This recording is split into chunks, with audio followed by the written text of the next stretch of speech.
أولم يرى الذين كفروا أن السماوات والأرض كانتا رتقا ففتقناهما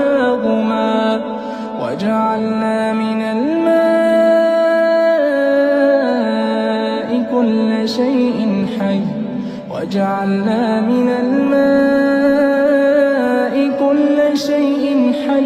أفلا يؤمنون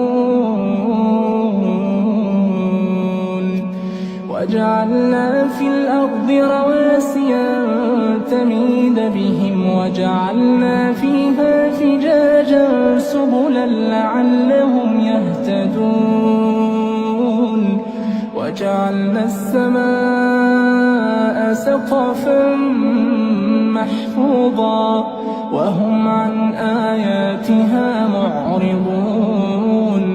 وهو الذي خلق الليل والنهار والشمس والقمر كل